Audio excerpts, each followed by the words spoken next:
माशाल्लाह जज़ाकल्लाह। ये थे जनाब हाफिज़ मोहम्मद असद अत्तारी साहब, जो कि बड़े ही खूबसूरत अंदाज से करीम आका अलैहिस्सलाम की बारगाह अक़दस के अंदर अपनी हाज़िरी पेश कर रहे थे।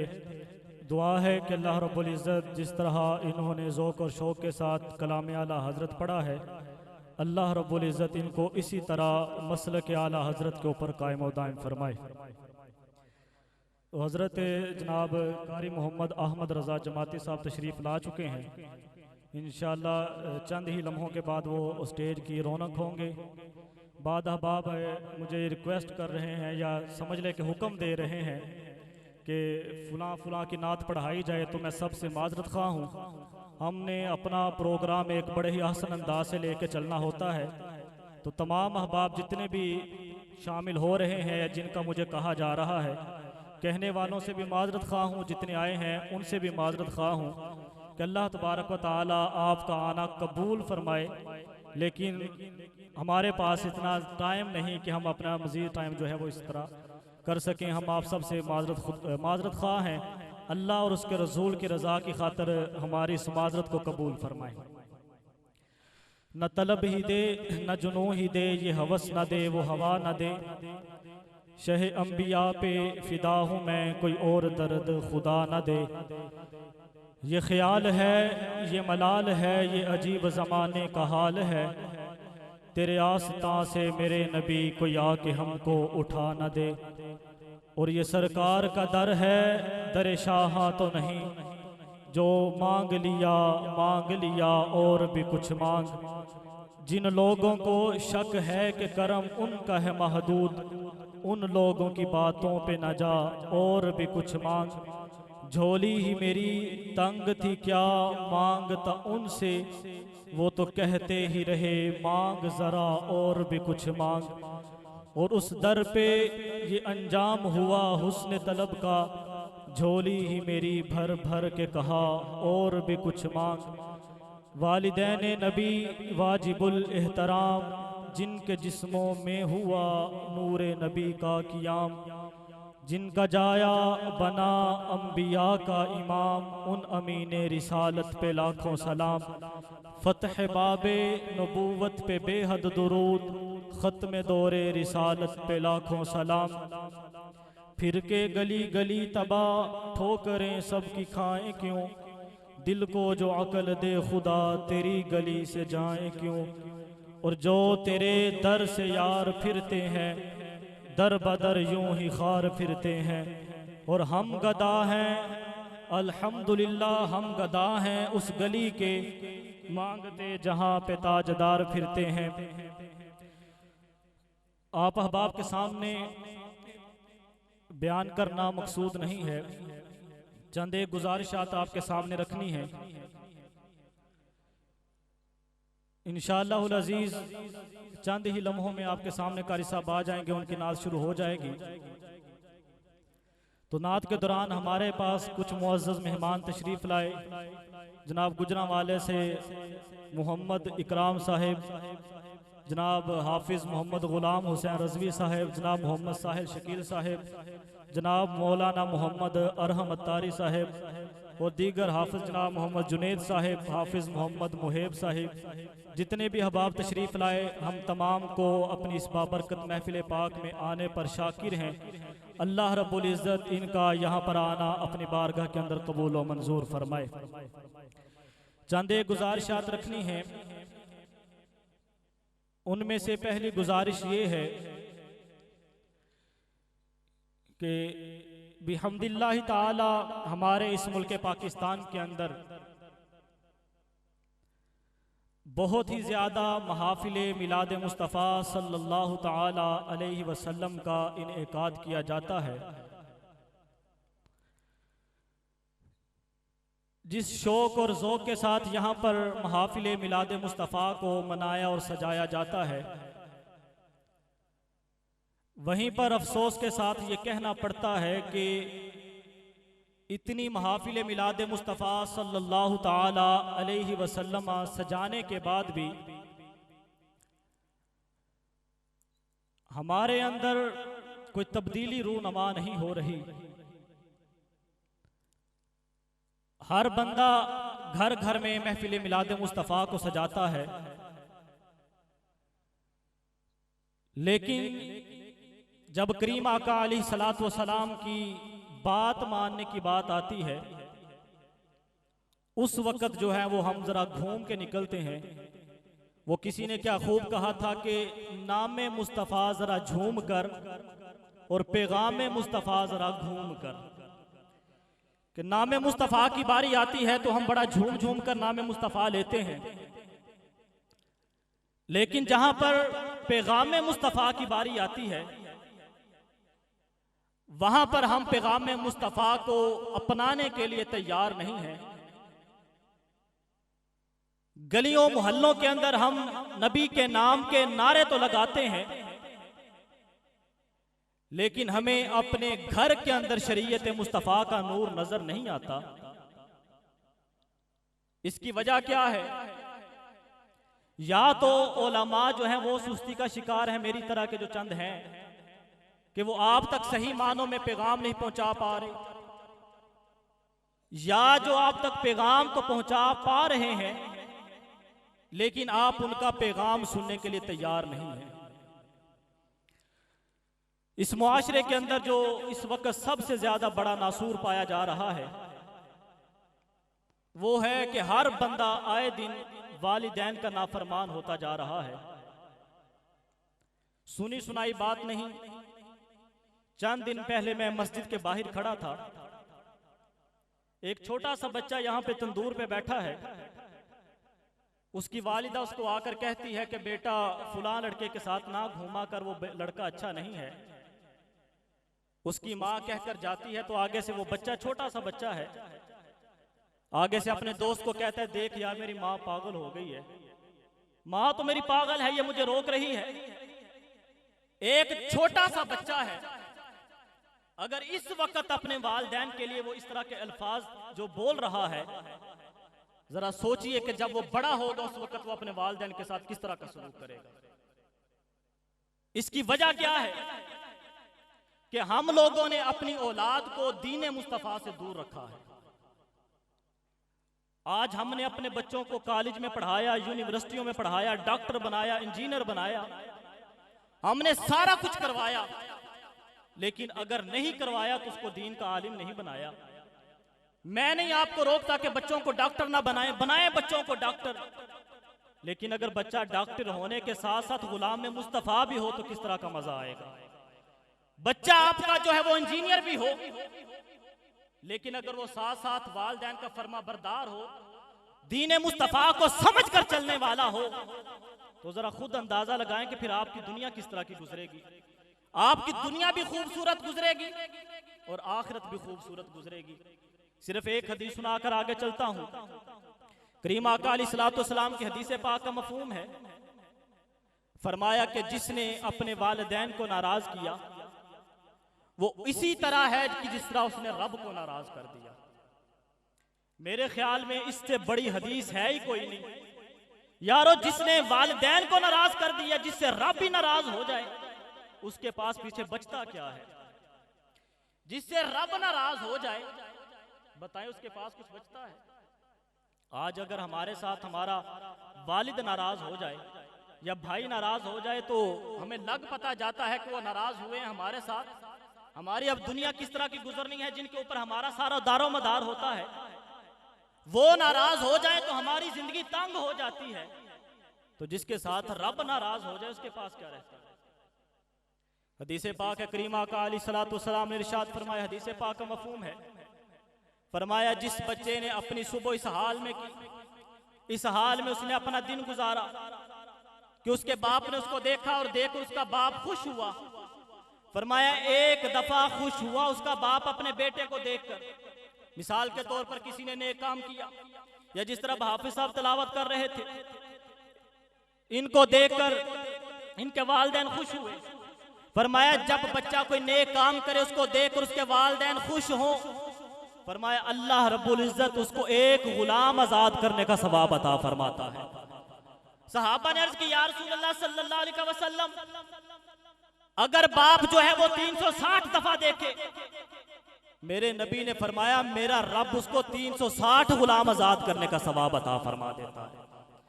लेकिन आज हमारे अंदर ये बात पाई जाती है। जरा सोचें, हम जरा एक नुक्ते पे खड़ा होकर सोचें, ये ना देखें कि बात कौन कर रहा है, ये देखें कि बात क्या कर रहा है। जरा सोचें, क्या हमारी सुबह या हमारा कोई दिन इस तरह गुजरता है कि हमारे वालिदैन देखकर हमें खुश हों? और याद रखिएगा, जो आज अपने वालिदैन को नाराज करेगा उनका दिल दुखाएगा। मैं मस्जिद में खड़ा होकर कसम उठाने के लिए तैयार हूं, वो बच्चा बढ़ापा अपना जलालत के साथ ना गुजारे तो मेरा गिरेबान पकड़ लेना। आज लेकिन हमारे अंदर जो सबसे बड़ी बीमारी है वो क्या है? जहां पर आकर ज्यादा मसले मसाइल बनते हैं, जो तकरीबन हर घर का मसला है। तकरीबन जब बच्चा जवान होता है,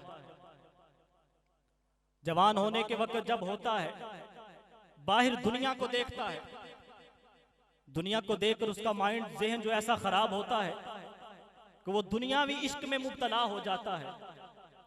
फिर वही बच्चा अपने वालिदैन के सामने खड़ा हो जाता है, कहता है कि जी मेरी फलां के साथ शादी करवाएं, मेरी पसंद की शादी होनी चाहिए मेरी। फिर यहाँ पर उनको हदीसें भी बहुत याद आती हैं कि वैसे भी शरीयत में इजाजत है पसंद की शादी करवाने में। ये हदीस, ये बातें तो हमें बड़ी याद आती हैं। लेकिन आओ तुम्हें करीम आका अलैहिस्सलातु वस्सलाम के पास लेके चलता हूँ। करीम आका अलैहिस्सलातु वस्सलाम की ज़ाहिरी उम्र मुबारक है 25 साल। करीम आका अलैहिस्सलातु वस्सलाम को निकाह की दावत दे रही हैं उम्मुल मोमिनीन हजरत सैयदा खदीजतुल कुबरा रदियल्लाहु ताला अन्हा। मक्के की सबसे खूबसूरत औरत है, मक्के की सबसे ज्यादा मालदार औरत है। उनसे ज्यादा माल भी किसी के पास नहीं, उनसे ज्यादा खूबसूरत औरत भी मक्के के अंदर कोई नहीं।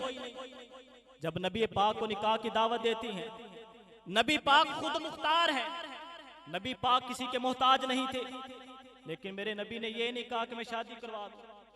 नबी पाक ने वहां पर भी वालिदैन का मुकाम बयान फरमाया, फरमाया कि मुझे तूने निकाह का पैगाम तो दिया है, फरमाया मैं तुझे अपने चचा से मशवरा करके इसका जवाब दूंगा। यारो वालिदैन हयात नहीं थे। करीम आका अलैहिस्सलातु वस्सलाम ने फरमाया मैं अपने चचा जान से मशवरा करके फिर तुम्हें जवाब दूंगा। अब बताया जाए, क्या करीम आका को नहीं पता था कि पसंद की शादी जायज है? क्या करीम आका अलैहिस्सलातु वस्सलाम पसंद की शादी कर नहीं सकते थे? क्या करीम आका अलैहिस्सलातु वस्सलाम माअज़ल्लाह सुम्मा माअज़ल्लाह किसी के मोहताज थे? लेकिन करीम आका अलैहिस्सलातु वस्सलाम ने फिर भी अपनी उम्मत को दरस दिया।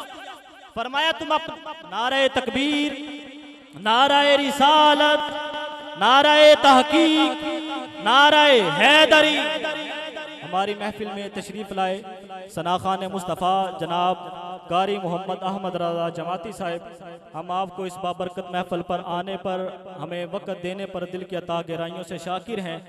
अल्लाह रब्बुल इज़्ज़त ऐसे सना खां का साया हमारे सरों पर ता क़यामत कायम व दायम फरमाए। बात कर रहा था कि करीम आका अलैहिस्सलातु वस्सलाम को सारे मसाइल का पता, जिन्होंने आके शरीयत खुद बनाई, क्या वो करीम आका अलैहिस्सलातु वस्सलाम यहाँ पर अपनी मर्जी कर नहीं सकते थे? कर सकते थे। लेकिन मेरे नबी लजपाल ने अपनी उम्मत को दरस दिया। फरमाया तुम अपने इस तरह के कठिन फैसले, इस तरह के मुश्किल फैसले अपने वालिदैन के ऊपर छोड़ दो। फरमाया अपने वालिदैन की बात तुम मान लो, मेरा रब तुम्हारी दुनिया को जन्नत में तब्दील करके रख देगा। इसीलिए तो करीम आका अलैहिस्सलातु वस्सलाम ने इतनी शानें बयान फरमाई है। लिहाजा तमाम अहबाब से गुजारिश करता हूँ, कारी साहब तशरीफ ला चुके हैं, ज्यादा देर हायल नहीं होऊंगा। तमाम अहबाब से गुजारिश है, नौजवान नस्ल से गुजारिश है, अपने वालिदैन की फरमा बरदारी करें। और इंतहाई बदबख्त तो बदकिस्मत वो बच्चा है जिसकी वजह से उसके वालिदैन रोते हैं, जिसकी वजह से उसके वालिदैन की आंखों में आंसू आते हैं। बड़ा बदबख्त तो बदकिस्मत वो बच्चा है। अभी वक्त है इंसान, अभी संभल जा। याद रख, अगर ये वक्त गुजर गया बाद में तेरे पास आना कुछ नहीं। लिहाजा तमाम अहबाब से, नौजवान नस्ल से गुजारिश है कि अपने वालिदैन की फरमा बरदारी किया करें। और वालिदैन से भी गुजारिश है कि अपने बच्चों को दीन के करीब लेकर आएं, अपने बच्चों को सही मानों में जो मदारिस सही हक अदा कर रहे हैं उन मदारिस में अपने बच्चों को दाखिल करवाएं। ऐसा ना हो कि आप अपने बच्चे को, कुछ अहबाब वालिदैन दीन की मोहब्बत के अंदर ये दर्द दिल आपके सामने रखने लगा हूँ, बच्चों को, अपने बच्चों को मदरसे में तो भेजते हैं, लेकिन वालिदैन को इतना शऊर नहीं होता, लगाव नहीं होता। उनको पता नहीं चलता कि उनके बच्चे के साथ अंदर हो क्या रहा है। उसके बच्चे का जो है वो मुस्तकबिल जो है वो बन रहा है, या उसके बच्चे का जो मुस्तकबिल है वो खराब हो रहा है।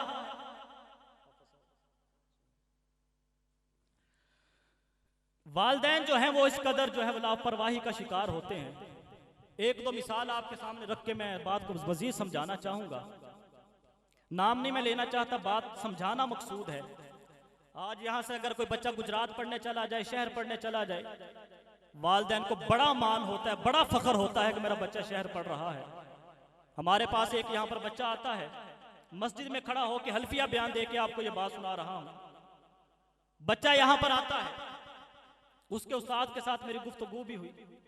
उस्ताद ने जो उसकी तरबियत थी उसका इजहार भी किया। दर्दे दिल उसके सामने मैंने ये रखा। मैंने कहा कि आजकल हमारे बच्चों मदरसे में ना हिफ्ज की पढ़ाई इस कदर काबिल नहीं हो रही कि जिस तरह उसका हक अदा होना चाहिए था, इस तरह हक अदा नहीं हो रहा। इस तरह की मैंने उसको चंद बातें की, उनको अच्छा ना लगा। बच्चा छोड़ के हमारे पास आया मस्जिद में। जुमे रात का दिन था। बाहर दाएं साइड वाले बरांडे के अंदर मैं और वो बच्चा खड़ा है। बच्चे को फोन आता है। फोन क्या आता है? उसके उस्ताद का कि बेटा तुम्हारे 8 सिपारे रहते हैं, हमारे पास वापस आ जाओ। 19 या 29 तारीख को गालबन दस्तार थी कि तुम 8 सिपारे ना पढ़ो, बिल्कुल ना पढ़ो, हमारे मदरसे में वापस आ जाओ, हम तुम्हारी दस्तार करवाने के लिए तैयार हैं। अब यहाँ पर जो दीन का पढ़ते हैं, मदरसा पढ़ते हैं, मुझे ईमानदारी से बताएं, अगर हिफ्ज के दौरान 8 सबक रह जाए सारी जिंदगी, वो कवर नहीं होते। तो जिसको उस्ताद 8 सिपारे टपा रहा है, वो बच्चे का कल मुस्तकबिल क्या होना था। खुद समझे इस बात को, अंदाजा लगाएं कि उस बच्चे का कल मुस्तकबिल क्या होना था। वालिदैन को ये है, आज तक उसके वालिदैन उस उस्ताद की कदर करते हैं कि उस उस्ताद ने हमारे बच्चे को पढ़ाया है। ये मैं हल्फिया बयान दे रहा हूँ, झूठ नहीं बोल रहा, रब के घर में खड़ा होकर बयान दे रहा हूँ कि बरामदे में उसने ये कहा, वो कह रहा है कि 8 सिपारे ना पढ़ो, वापिस आ जाओ हमारे पास। यारो बताओ, अब वालिदैन को तो इस बात का पता नहीं। वो बच्चा मेरी तरफ देखता, कहता है जी कारी साहब अब क्या करूं? मैंने तुम्हारी मर्जी है। लालच क्या दे रहे हैं कि अब हम तुम्हें स्कूल भी साथ पढ़ाएंगे, तुम्हें बड़े मदरसे की सनद भी मिल जाएगी। मैंने कहा जी हम तो बड़े मदरसे की सनद नहीं दे सकते, यहाँ पर सबक सुनाएं और सनद ले लें। बिहम्दिल्लाहि ताला वो बच्चे ने यहाँ पर हिफ्ज मुकम्मल किया। बाद में जाकर अल जामियातुल अशरफिया अली मस्जिद गुजरात के अंदर वो बच्चा टेस्ट देकर आया, और टेस्ट देकर वो जामिया अशरफिया की सनद लेकर वापस आया है। जामिया अशरफिया की सनद टेस्ट देकर वो वापस आया बच्चा। अगर वो बच्चा शहर चला जाता, उसके ज़मीर ने गवारा नहीं किया, मैं उस बच्चे को भी सलाम पेश करता हूँ कि उसका ज़मीर गवारा नहीं किया, उसने कहा उस्ताद जी मैं ऐसे नहीं कर सकता। जामिया अशरफिया में टेस्ट देकर सनद लेकर आया। और यहाँ पर मैं मस्जिद में खड़ा हूँ, हमारे इलाके में एक मदरसा है, मेरा करीबी रिश्तेदार है, उसका हिफ्ज मुकम्मल होता है।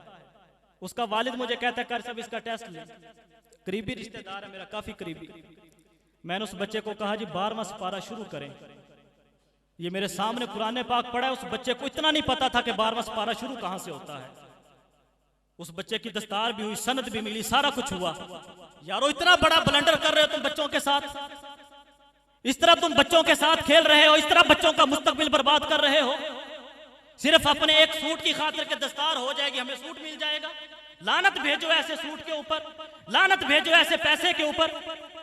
ये क्या तुम किस तरह का खिलवाड़ कर रहे हो बच्चों के साथ, तुम्हें पता ही नहीं चल रहा किस तरह का तुम मीठा जहर बच्चों को दे रहे हो। जो बच्चा होता है उसने तो कहना जी मुझे सनद मिले जल्दी जल्दी, मैं तो फारिग हो जाऊं। ये उस्ताद का हक बनता है। अगर बच्चा तुम्हारे पास दोस्ताना माहौल में पढ़ना चाहते हैं, दोस्ताना माहौल में पढ़ाएं। सख्ती के साथ पढ़ने वाले सख्ती के साथ पढ़ाएं। जिस तरह का माहौल मांगते उस तरह का माहौल देकर उसको पढ़ाएं। पढ़ाएं तो सही किसी को। यह दर्द दिल आपके सामने बयान कर रहा हूं। और यकीन करें, मस्जिद में खड़ा हूं, जब मैं इस तरह की बातें करता हूं, लोग मुझे कहते हैं कारी साहब तुम अपनों को तो छोड़ दिया करो कम अज कम। यार किस तरह छोड़ दूं? मुझे कहते हैं जी कि रोटी का मसला है, फुला मसला है, ये मसला है, वो मसला है। यहाँ पर खड़े हो किस तरह की बातें करना जेब नहीं देती, लेकिन बिहम्दिल्लाहि ताला अल्लाह का फजलो करम है कि मैं 2-4 करोड़ का मालिक हूँ। रोटी पानी का मसला नहीं है, मसला यह है कि तुम जो बच्चों का मुस्तकबिल बर्बाद करो उसका जिम्मेदार कौन है, ये तो बताया जाए। जब इस तरह की बात कर दें, कर सब आप रोटी की वजह से इस तरह कर रहे हो, आपको रोटी नहीं मिलती, आपको पैसा नहीं मिलता, फुला नहीं होता, जितना तुम्हारी तनख्वाह है इतने इससे ज्यादा हम वैसे खर्च कर देते, शुक्र अल्हम्दुलिल्लाह। लेकिन ये प्रोपोगंडा होता है। सूना जंगल रात अंधेरी, छाई बदली काली है, सोने वालों जागते रहियो चोरों की रखवाली है। ये चोर आपने अपनी रखवाली के ऊपर बिठा दिए हैं। खुदारा वक्त है अभी भी संभल जाएं। आपका बच्चा मदरसे में जाता है, उसको सुने, उससे सुने कि वो क्या सुनाता है, क्या उसने पढ़ा है, उसको क्या आता है। उसका जरा आप भी टेस्ट ले लें, आप भी कभी कारी साहब बन जाएं। क्या आप मुसलमान नहीं? क्या आपको कुरान नहीं आता? क्या आप कुरान सामने खोल के उसका टेस्ट नहीं ले सकते? कभी इस तरह भी कर लिया करें, खुदा का वास्ता इस तरह करें। और मेरी अगर इस बात से किसी का दिल दुख है तो अल्लाह का शुक्र है कि दुखना भी चाहिए। तो मुझे किसी का कोई डर नहीं, मेरी बात मुझे पता है सुबह बड़े लोगों तक जाने और बड़ा इसका दर्द उठना है। 100 बिस्मिल्लाह कोई पार नहीं मैंने। लेकिन ये जो है वो इस तरह के मामलात को खुदारा लेकर चला करें। तो बिला ताखीर मैं सना खान मुस्तफ़ा की तरफ माइक है उनके हवाले करने लगा हूँ। तो तमाम अहबाब से मुल्तमिस हूँ कि वो हाज़री हो सिरा वाली में पहले भी आते रहे हैं, पहली दफ़ा नहीं, वो आपसे वाकिफ़ हैं, लेकिन अपना ज़ौक़ उनके सामने पेश करें ताकि पता चले कि ये सिरा वाली वाले उसी तरह उसी ज़ौक़ के मालिक हैं। तो तमाम अहबाब से मुल्तमिस हूँ कि वो अदब का भी ख्याल रखें और जो है वो बिल्कुल जो है वो यकसुई के साथ कारी साहब की जो है वो नाते पाक को समात फरमाएं। इंशाअल्लाह चंद ही लम्हों के अंदर खान मोहम्मद कादिर साहब तशरीफ़ ले आएंगे। तो मैं बिला ताखीर नाते मुस्तफ़ा के लिए दावत देता हूँ। गुजरांवाला से तशरीफ़ लाए हुए हमारे मेहमान जनाब हज़रत अल्लामा मौलाना कारी मोहम्मद अहमद रज़ा जमाती साहब कि वो आए और करीम आका अलैहिस्सलातु वस्सलाम की बारगाह अक़दस के अंदर अपनी हाज़िरी पेश करें। उनकी आमद से कबल अल्लाह तबारक व तआला की वहदानियत और रसूलुल्लाह की रसालत का इकरार करें। नाराए तकबीर, मिलके बोले नाराए तकबीर, नाराए रिसालत, नाराए रिसालत, नाराए तहकीक, नाराए हैदरी, नाराए गौसिया, ताजदारे खत्म नबूवत, ताजदारे खत्म नबूवत, ताजदारे खत्म नबूवत, मन सब्बा नबियन, मन सब्बा नबियन, लब्बैक लब्बैक लब्बैक या रसूल अल्लाह, लब्बैक लब्बैक लब्बैक या रसूल अल्लाह, लब्बैक लब्बैक लब्बैक या रसूल अल्लाह।